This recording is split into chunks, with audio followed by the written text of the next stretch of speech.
Сәлеметсіздер ме, балалар? Сәлеметсіз ба? Отыра қойыңыздар. Балалар, бірден назарымызды тақтаға аударайық. Өздеріңіз көріп тұрғандай тақтада бірнеше мысалдар берілген. Осы мысалдарды дұрыс шығарса, бізге керемет мақал шығар. 9 мен 5-тің көбейтіндісі нешеге тең? Ерасыл? Айта ғой. Нешеге тең? 45-ке тең. Даусыңды қатты шығарып айта ғой. 5 пен 7-дің көбейтіндісі? Айдар? Дұрыс. Дауыстарыңды қатты шығарыңыздар, балалар. 6 мен 7-дің көбейтіндісі? Ленара? 6 мен 7-дің көбейтіндісі? 6 мен 7-дің көбейтіндісі? 42. 9 мен 3-дің көбейтіндісі ерке? 27. Келе ғой. 6 мен 8-дің көбейтіндісі Жоламан аяғым? Айта ғой, неше? 48. Жаза ғой. 7 мен 8-дің көбейтіндісі? 7 мен 8-дің көбейтіндісі? 7 мен 8-дің көбейтіндісі? Сұлтан? 56. Келе ғой. 9 мен 6-ның көбейтіндісі? Яғни? Келе ғой. Жақсы. Ал енді осы жердегі сандарды осы ретімен маған кім орналастырып береді? Кім орналастырып береді? Келе ғой Ерхан. Осы ретімен орналастыруымыз керек. Бірінші? 27. Жақсы, мен көмектесең. Бірінші 27, сосын.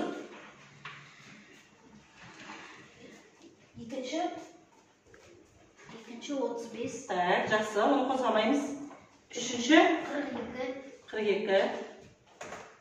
Осыдан кейін 45. Келесі сан.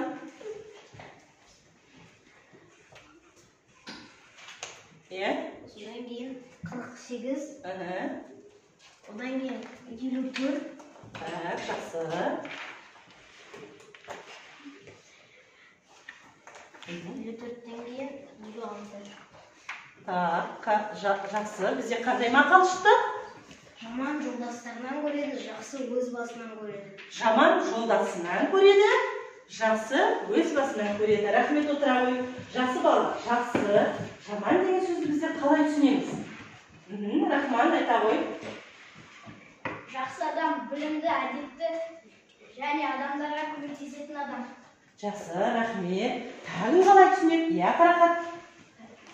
Жақсы адам деген ол ешкімнен ұрыспайтын адам, ата-аналарына көмектесетін адам.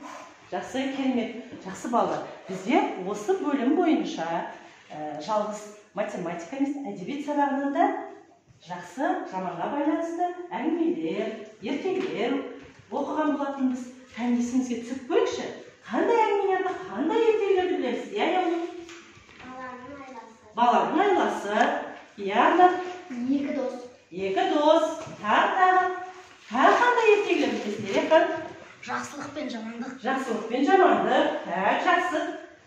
Болды ма? Бітіп қалды? Жақсы балалар. Ендеше бүгін біздің сабағымыз үлкен бір бөлімді бекіткелі отырмыз. Ол бөліміміз жақсылық және жамандық деп аталынатын тақырыбымыз.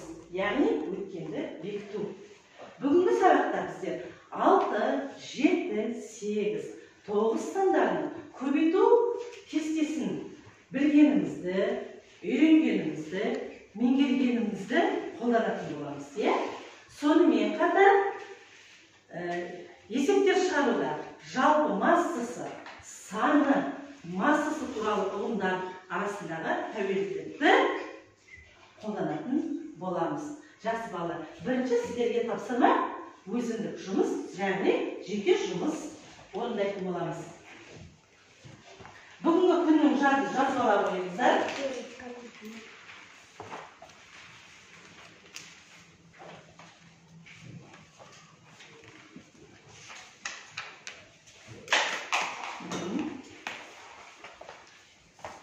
Өткенді бекіту.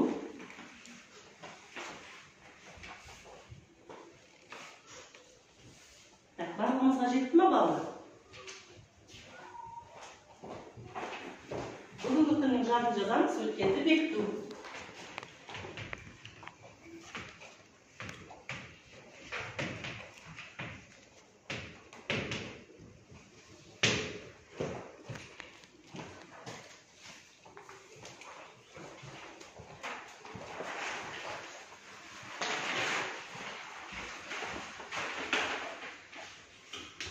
Екі минут қана уақыт беріледі балалар. Мұқият жұмыстанамыз.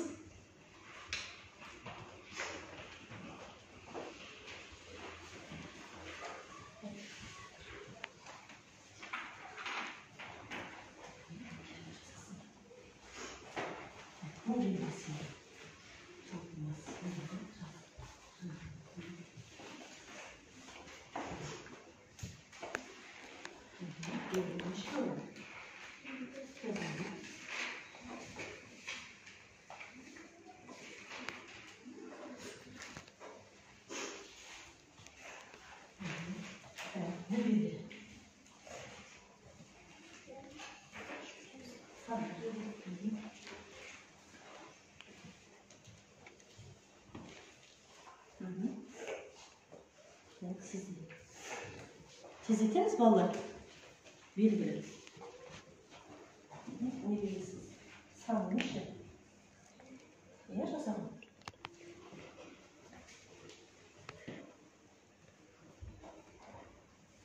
Vakitte karayız ballar. Belgisiz. Nasılsın? Masası belgili. Yapılması.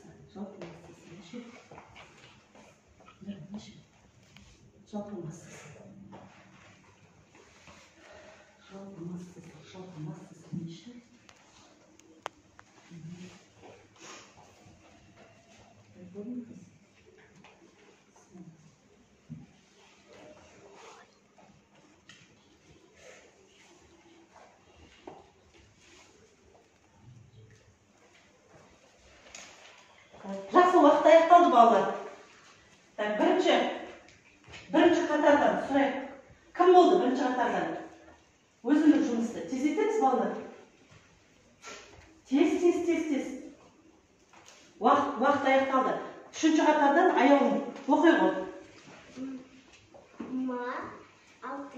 Не ол? Масса. Толық айтамыз. Масса 6 килограмм, саны 5 дана, жалпы масса белгісіз. Табу үшін нені табамыз? Форма. Формуланы айта ғой, формуланы. Ма көбейту. Жалпы массаны табу үшін не істейміз? Көбейтеміз. Неге нені көбейтеміз?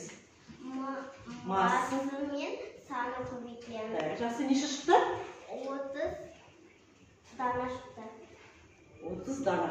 Яғни нешемен нешені көбейттің? Толық айтсаң?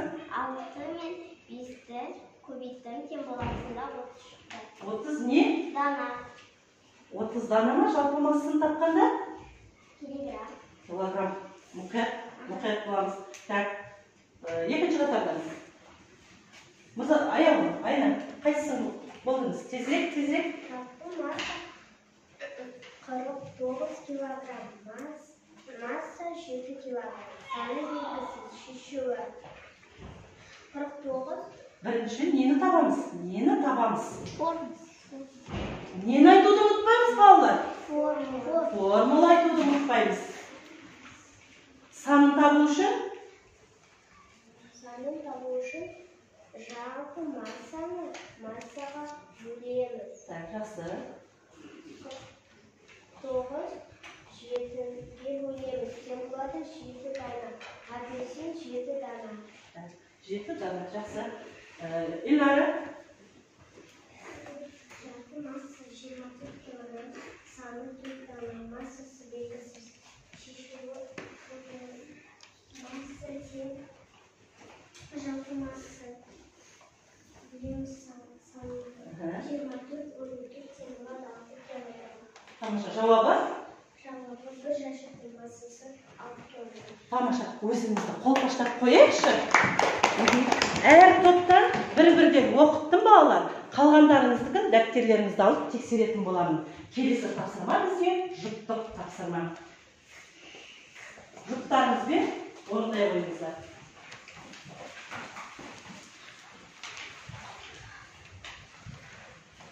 Жұппен орындаймыз балалар. Мұқият ақылдасып.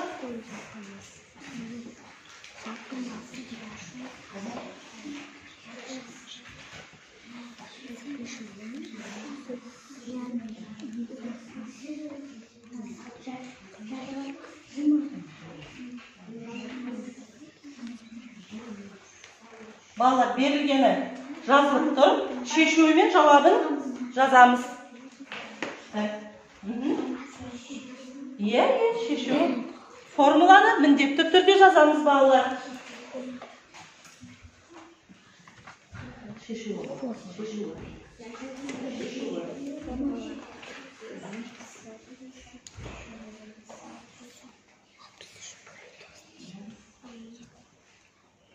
Толық етіп жазып жатыр екен, Ерхан, Елнара. Қарай қойайық. Бізде не белгілі? Жалпымасы белгілі. Ешкім саны белгілі.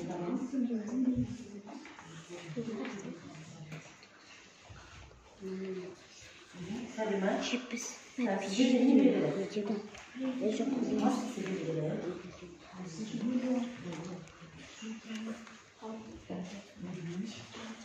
Айлана, саған жұп. Мен болайын, не? Бірге.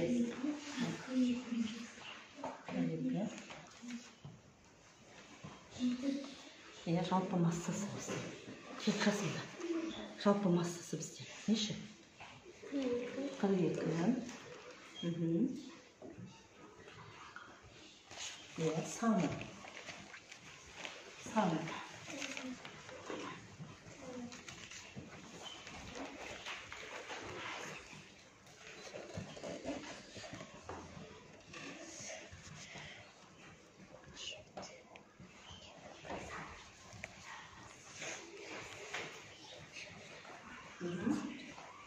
Балалар, уақыт үнемдейік.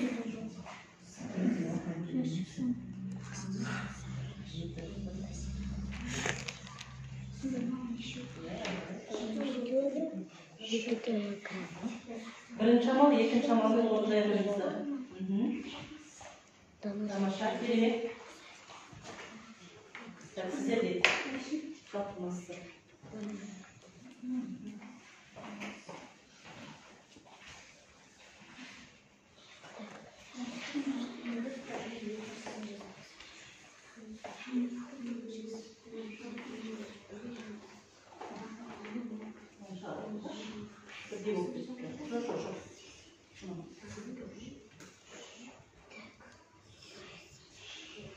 Сезетеміз балалар? Бірінші жұп бізде болды, е? Бірінші жұп. Нені таптық біздер? Формуланы таптық бірінші. Не белгісіз? Сан белгісіз, е?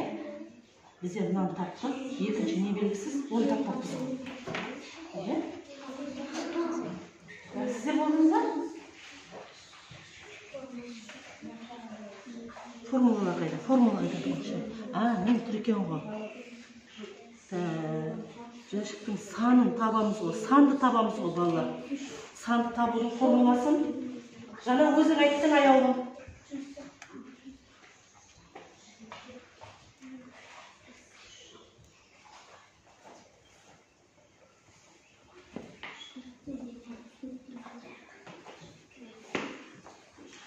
Сізде бір сан ғой табатыныңыз? Сан ғой табатыныңыз?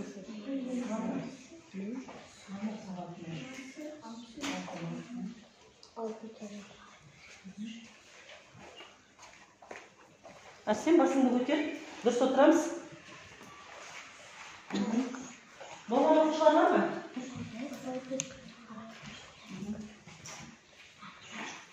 Бізде бірінші қатарда тездетеміз.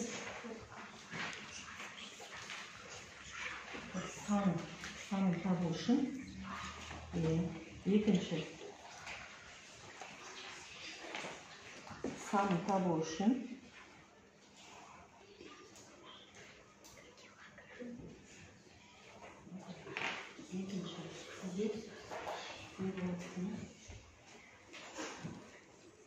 санын бөлдіңіз, дұрыс, мынау біріншіміз, мынау екіншіміз. Бізде болды. Екінші қатардан. Рахман, Эльнара екеуіңізді жұбыңыз. Оқи қойыңызшы тапсырмаңызды.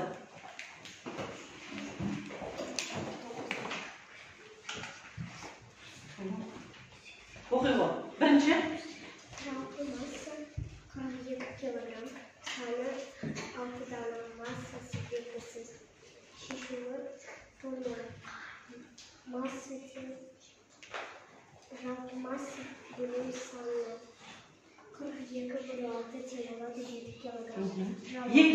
Екіншісін Рахманға бере қойыңыз. Жұбыңыз орындағандар.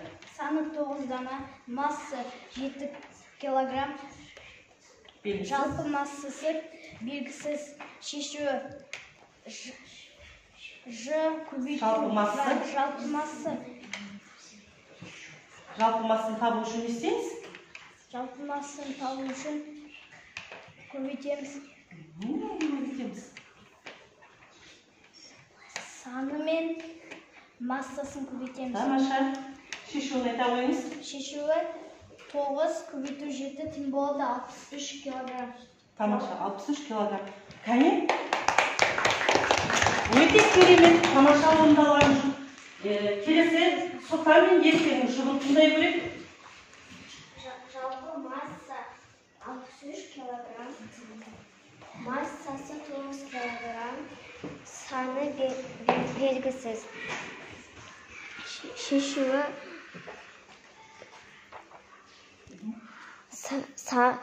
жалпы массаны массаға бөлеміз.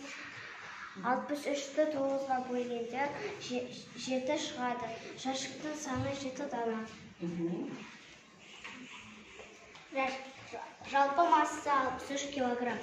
Бір жәшіктің массасы 9 килограмм. Шешуі саны... Нені табамыз?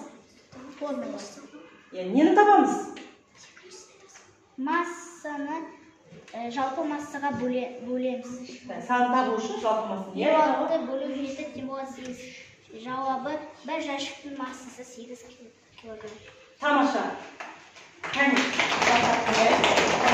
Енді балдар, мына жылғы жұмыстарға аты жөндеріңізді жаза қойыңыздар. Мен сабақтың соңына кейін сіздердің барлығыңызды тексеретін боламыз. Келесі тапсырмамыз біздің топпен орындалатын жұмыс. Бірінші қатар, бірінші топқа жинала қойыңыздар. Ақылдаса қойыңыздар. Екінші қатар, екінші топ болып жинала қойыңыздар. Келе қойыңыздар бұл жерге. Кәне бәріміз жиналамыз. Қарақат, Даяна. Келе қойыңыздар балалар. Үшінші топ. Мұнда сұрақ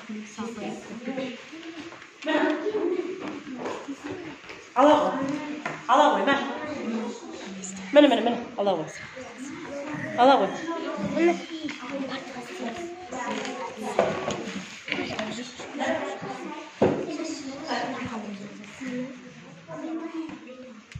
Белгісіз.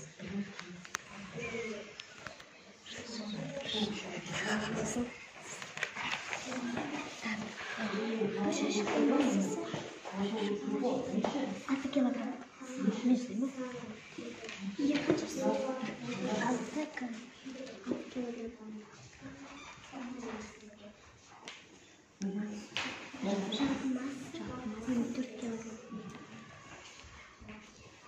Өздеріне ыңғайлы қойыңдар былай. Массасы. Міне шатаспаңдар. Жәшіктің саны дейді ғой. Жәшіктің саны. жалпы масса.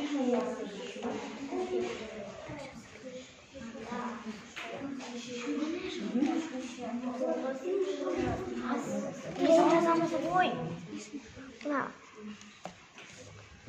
Формула.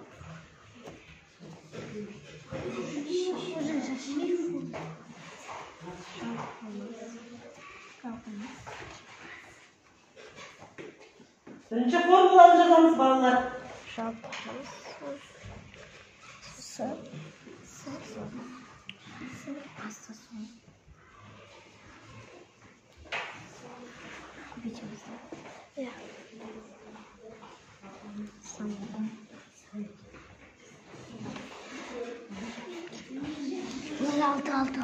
Жоқ, ай, алты. Килограмм ба не? Килограмм ба? Дана. Килограмм.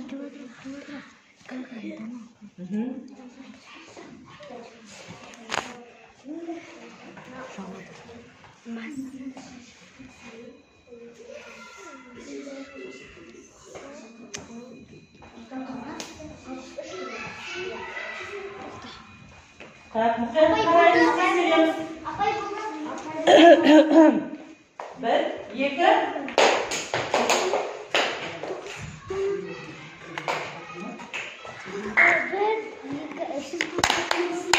Тамаша. Қорғауға бір оқушы шыға қойсын. Бірінші топтан, екінші топтан бір оқушы, үшінші топтан бір оқушы шыға қойсын.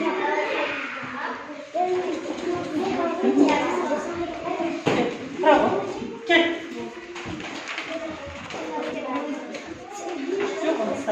Тез, айта ол, түсіндіре ол.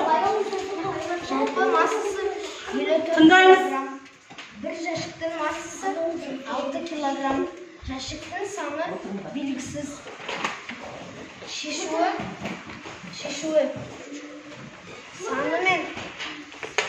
санын табу үшін жалпы массасы мен массасын бөлеміз. 54 бөлу 6 тең болады 9 дана. Жауабы жәшіктің саны 9 дана. Тамаша. Дұрыс па балалар?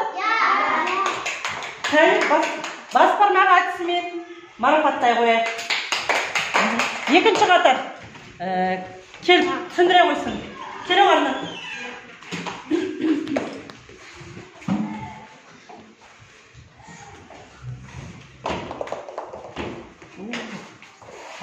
Ана қолысты. Жалпының массасы Жәшіктің саны. жәшіктің Саны.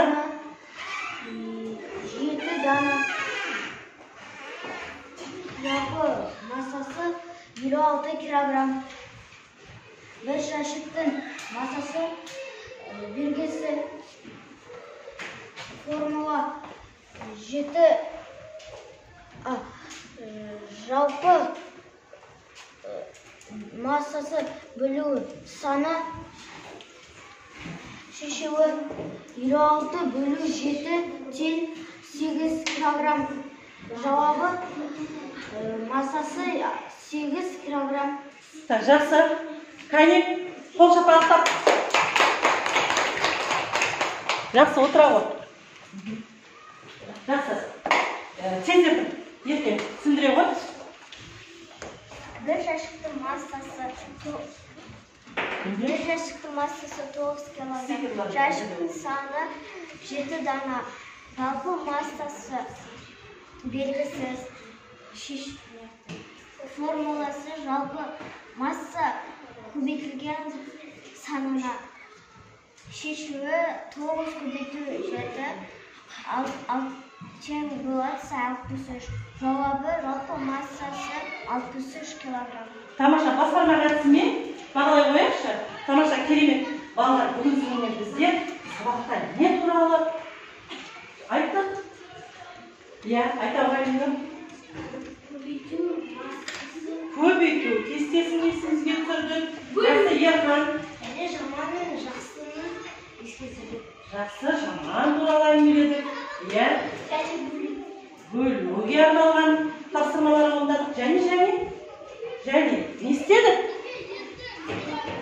Яғлым формулаларды қолданып, жалпы массаны, санды және массасын тауып біледі. Ендеше бүгінгі сіздерге сабақ ұнады ма? Сұрақтарыңыз бар ма? Жоқ. Ендеше бүгінгі сабақ таспалдағы арқылы бағалай қойыңыздар. Келе қойыңыздар.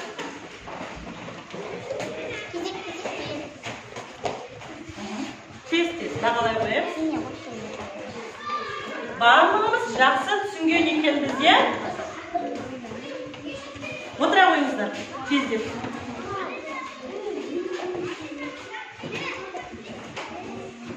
Тез-тез.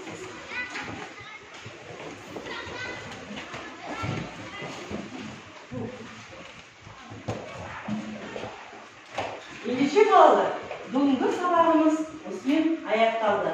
Сау болыңыздар.